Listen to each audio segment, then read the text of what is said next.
Կախարդական թասը, հնդկական հեքիաթների մոտիվներով։ Ծաղրածուի վրեժը։ Ռաջան ուներ մի ծաղրածու։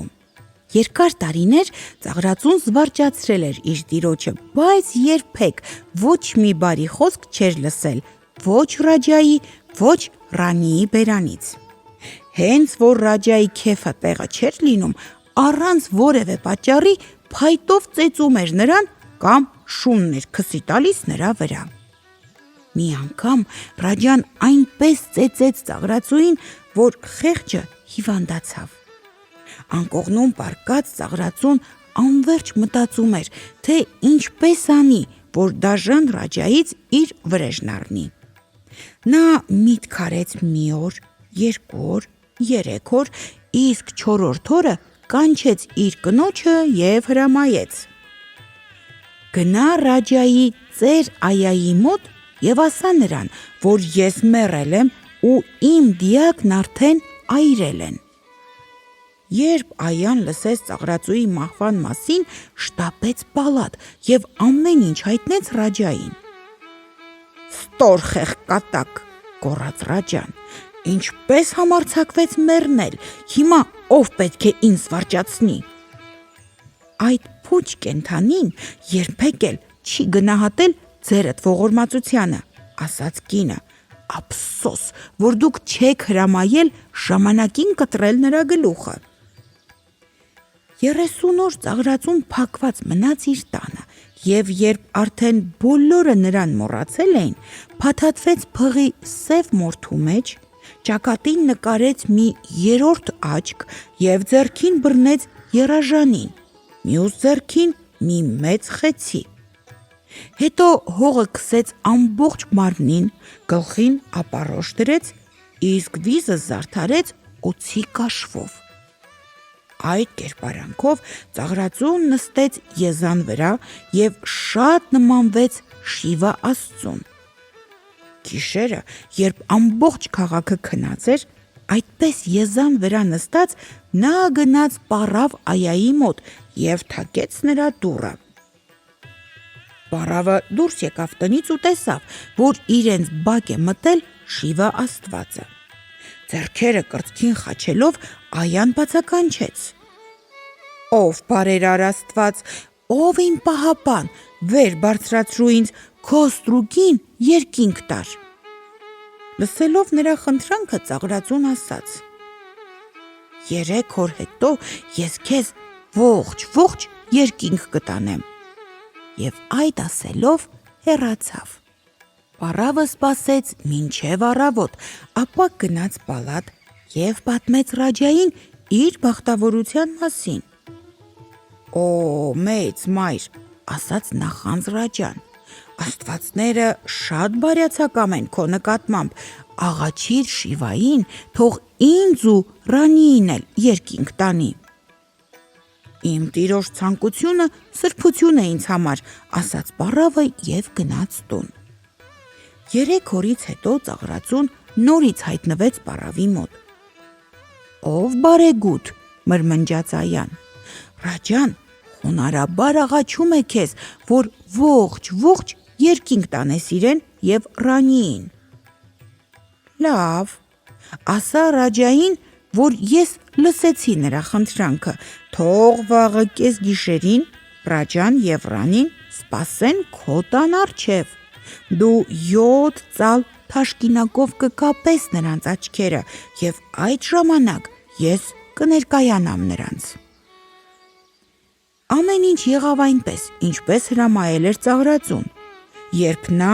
եզան վրա բազմած հասավ պառավի տան մոտ, Ռաջան ու Ռանին արդեն աչքները կապած սպասում էին։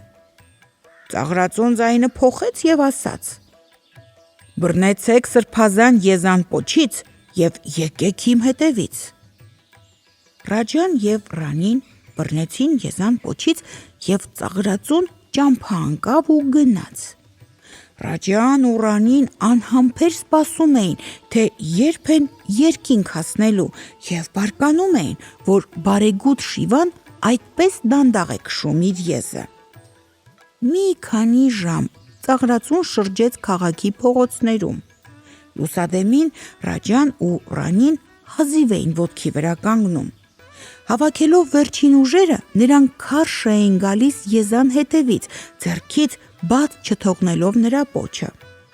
Վերջապես լուսաբացին ծաղրածուն կանգ առավ Գանգեսի ափին, ուր առավոտյան գալիս էին քաղաքի բնակիչները լվացման սուրբ արարողությունը կատարելու։ «Մենք հասանք երկնքի դարպասին», հանդիսավոր հայտարարեց ծաղրածուն։ «Հիմա դուք պետք է դեմքները տոծեք սրբազան անուշահոտություններով, պարզեցեք ձեր ափերը»։ Ռաջան ու Ռանին հնազանդորեն իրենց ձեռքերը պարզեցին ծաղրածուին և նա նրանց ափերի մեջ մի բուռ մոխիր լցրեց։ «Քսեք ձեր երեսին»։ Ռաջան ու Ռանին հնազանդ իրենց երեսին մոխիր քսեցին։ «Իսկ հիմա», հրամայեց ծաղրածուն,